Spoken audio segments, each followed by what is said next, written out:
Show us your tips. Daggy and Beaver with you. Midweek racing preview. Beautiful day in Sydney town. We've got Kenzo and Hillside to look at. What's happening, Beaver? Yeah, mate. It is another lovely day. Autumn day. Yes, close enough. It's beautiful. And sun's out and racing's on and track conditions looks to be okay. Well, in Sydney at least, definitely. So we'll kick off at the Kenzo track, Randwick Kensington, 3-metre rail. Good track, nice weather. So, not a bad little card, actually. 7 races to get through. We kick off with the 1,400 metres for the 2-year-olds. We've lost half a dozen to scratchings, but what's left that you like here? Yeah, one that I liked has actually been scratched. Yeah, I lost it. I tried to line this form up. I know the favourites, Godzilla's had its 2 starts in Group 3s and kind of acquitted itself quite well. I'm just trying to line up how that would, that form, obviously 3 lengths behind Shinzo is a good run in the Pago, hence why it's the price it is. But I thought it might have been a little bit too short. I kind of set it on Ribble. I thought its first start was a good one at Warwick Farm, beating Kentire. Hadn't done a lot in the trials, so hadn't been tested, but its first start was good, and with natural improvement, around the $6 can run well. Yeah, I'm left with similar thoughts. I ended up, with what's left, thinking Californian, maybe that Zardozi form's not too bad. Out to 1,400 metres was quite strong through the line, and there was a big gap back to third there. So I think safe enough run. Nash will push forward from the outside gate there. And give you a sight from Ravel, as you said, upside. I would imagine there's probably even better over further, but that was a nice win, and again gets a cosy run close to the rail early in the day at Kenzo. Won't be a problem. So they're the two I'll play here. Couple that have come out that I want to follow though. So a horse like Mogwai might have ability when it eventually gets to the races, but no point talking about scratchings, is it really? 1,400 metres again, benchmark 78. We've lost a few here as well. And I'm left with the favourite on Top Plundering. Was a decent enough resumption behind Miss J Fox. I think inside was probably the better place to be on that day. Now second up, cosy run. I think it's hard to beat, as the market suggests. What do you think?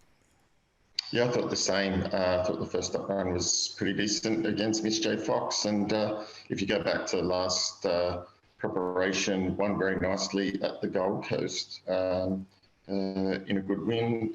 Yeah, for me, looks a clear on top pick. We've got 1,400 metre. Sorry, this is the 1,400 metre benchmark 78. The other one was 13. This, I set out thinking I was going to find Sailor here, but I ended up thinking that Warwick Farm lead up might be no good, which left me looking elsewhere. And I've ended up with King of the Castle on top. It's got the track and distance set up here. Nash jumps on. That wasn't too bad a race behind Strombus there. And third up now looks ready to go. From Rogue Bear, that Hawkesbury race, it does come through. I think it's had 3 winners come out of it, including Palmetto, who bolted in at Wyong on the weekend. I think that's the main danger. That said, do I really want to charge into Jasper Franklin in town just yet? Not really. So King of the Castle on top with Nash. What are your thoughts? Yeah, I went for Rogue Bear. I was tossing up between Rogue Bear and Sailor. I just think Rogue Bear might be a slightly better horse, and I'm just going off that form of Palmetto. It was a really good win on the weekend, and that run was good. Third up now, and the 3 kilo claim brings it in nicely. Found it hard to sort of split the two, but Rogue Bear slightly on top. Benchmark 72 again over the 12.50 for the girls is race 4. With scratchings, Kazoo's now in the red. Perhaps a little bit disappointing down south, Beaver, but is there anything else here that can beat it? Yeah, it's slightly disappointing down south, but I don't see anything here that can beat it. A clear on top pick for me. McDonald takes this ride, and it should be winning. Yeah, I think so. And maybe that Sandown race was stronger than we thought, because I think Holy Lolly's come out and run well again since, and a few others. Probably gets a lead here, and I don't think there's any chases. Diamond Blush come back as a mare and absolutely bolted in. Might be worth a spec if you really want an alternative, but nothing much else left here. The fifth is a benchmark 72, 1250, 5-year-old and up race, which has got together a 5-year-old and up field. I was trying to give a nice way to say that. There's no guts to this race, so I've just naturally gravitated to the horse with the Sydney Saturday Metro form, and that's Super Effort. Its resumptions to date have all been good. It's fresh for the Ryan yard, and the trials were good. You're nearly getting $4 still after scratchings. It's a great bet now. Easily on top, and bet of the day for me. What are you thinking? Yeah, I thought it looked hard to beat as well. I found it last night. A little bit of money is coming in the market here. 2 favouritism. You're right. It has the city form. Trials have been okay. First up last time was less than a length behind N8 at this course. I think it can run well again as well. The 6 is a 64, 1,800 metres. Naval College resumed pretty well in Australia. Now gets an inside gate late in the day and Jet Stanley. Is that appealing to you? That's not overly appealing to me, but the rest of the field is absolute awful. Yeah. And this horse has got pretty good career form, and its first up run here behind Storm King was very good. Storm King would probably be starting odds on here, so I think that's good enough. Won't need a lot of luck here to be winning this. I am, it's on top. I have great reservations at 2. I went looking for a master copy, who interestingly hasn't been to 1,800 metres before, but is now straight there off a decent resumption and had good form over a mile. Nash Goes On, takes up a better spot, I think, does give you a side if you're looking that way. And Pacific Warrior was given none last time. I think from the inside gate actually pushes forward here and should be in the finish, but there's not a lot else here, so maybe I'm overthinking the favourite. The last is a 1,400 metre benchmark 72, and I'm going to make a case for one at a price here. Touristic has been gelded, is now first up second prep in Australia, chugged around in 2 trials, gets the inside gate for Clippo, and is $13. I think it does run better than that price suggests from Cadetship, who was a horse that did some nice things last time, had a lovely trial for this, and is back from the CSA Stakes Group Company down in Melbourne for this race. They're both at an each way price. I think they're both very backable. The 2 in the market, obvious chances, which I'm assuming you're going to find Samana, but what have you made of this? No, I've gone for Strombus. I think this just gets the right run here behind Samana, and I think it can run over it at the end. 4 runs this preparation have been very, very good. It's just continued to improve. Got back, ran on at Canterbury, nice run at Newcastle behind Kuljaki, and then only just missed against Travest. Finally got the win last start, and that was it was a win with authority there. Again, I think this sets up really nicely. He has Nash on board, and I think at the $4.20 just presents better value than Samana at the $2.50. No, fair call. Well, there it is. We've got through Kenzo in pretty good order. What's your best and value for progetracing.com.au? My best is race 6, number 1, Naval College. I think it's the clear on top. There's a couple there. And my value bet comes up. There wasn't a lot of value that I could find, to be honest, on the card. I thought a lot of the ones in the market looked the hardest to beat. So race 7, number 8, Strombus. I think you might get sort of 450 there. I'm going to make my best. Race 5, number 1, Super Effort, as touched on. And race 7, number 3, Touristic, can give you a bit of a sight at double figures. As you said, not much else on the card I was charging into outside the market. Head down to the Hillside track. We're back at Sandown again with the rail moving at 14. We're on a heavy track and rain around, so we're getting a genuine wet track down there. Surprisingly few scratchings in some of these races, actually. We kick off with 1,000 metres for the 2-year-olds, where I think the market's in the right order. I think Here Comes a Star has trialled up quite nicely for this from Grand Larceny, who's done the same. I think all those unraced horses have a bit of talent, so not necessarily a race I'm charging into, but with the market there, what are you thinking? Yeah, I'm going for Wallenda from the Mar Eustace stable. Only had the one start on a heavy track, and that was at Orange. and ran second. It's a good run. Interesting, taken down to Melbourne. It was scratched yesterday for this. Actually had my best bet on the card yesterday. Okay. And it's been scratched for this. So it's been a little bit of money for it this morning. I think it can run well. Did Lonarioli win yesterday?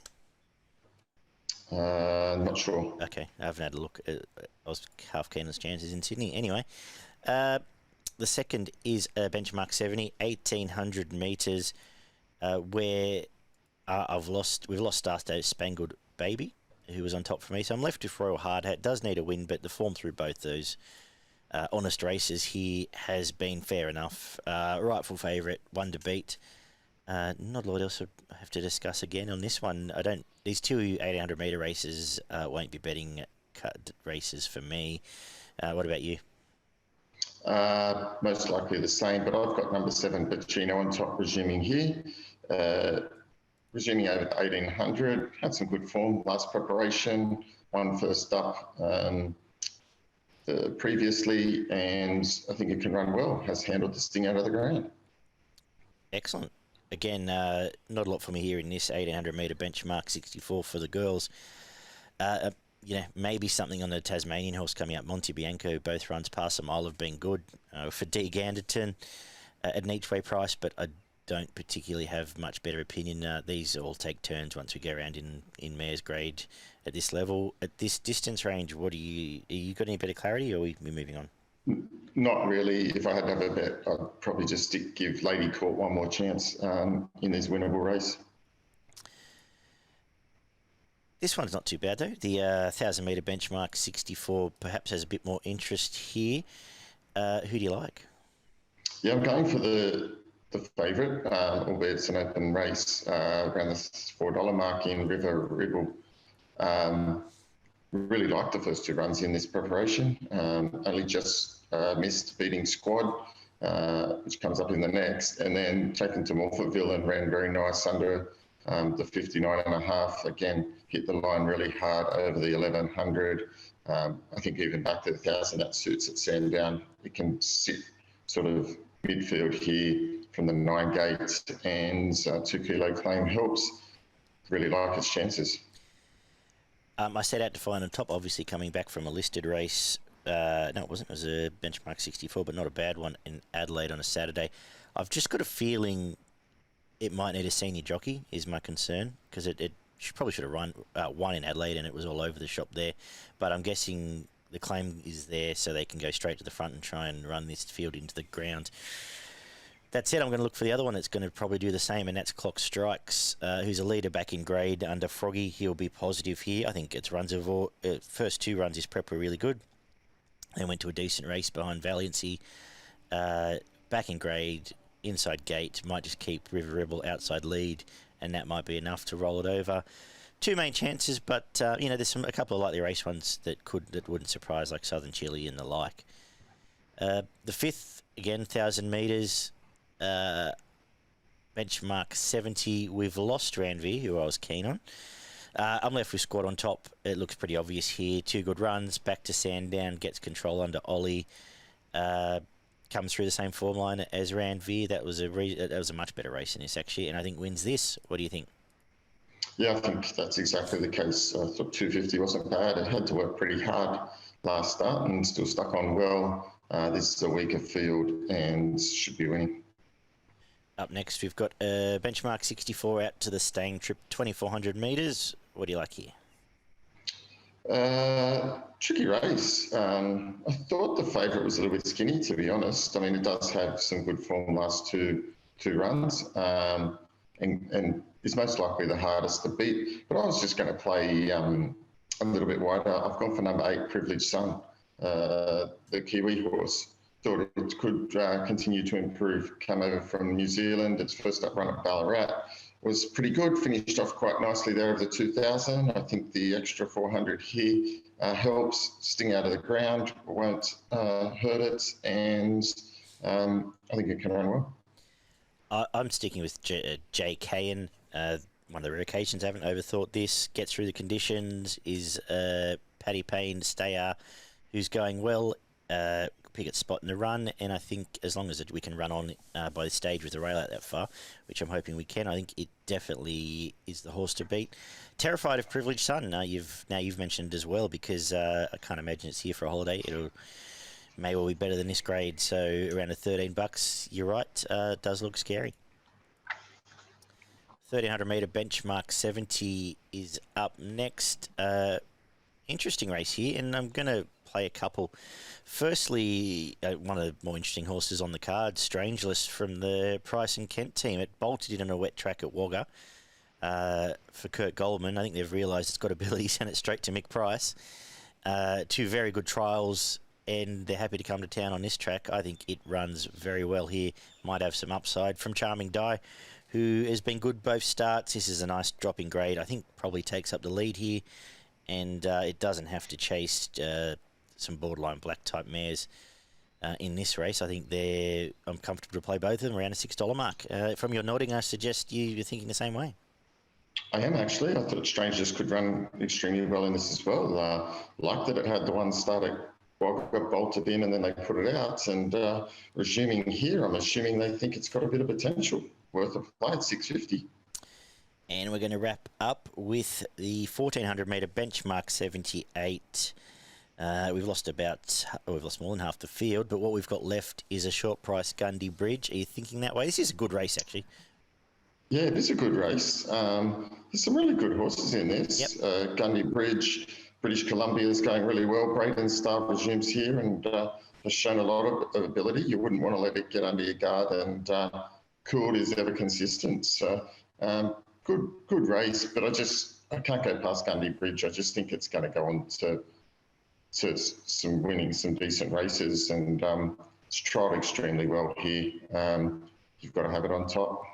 Is on top, as you said. I have reservations. I don't want to take $1.80 on a wet track first up, but it did brain him its last three starts.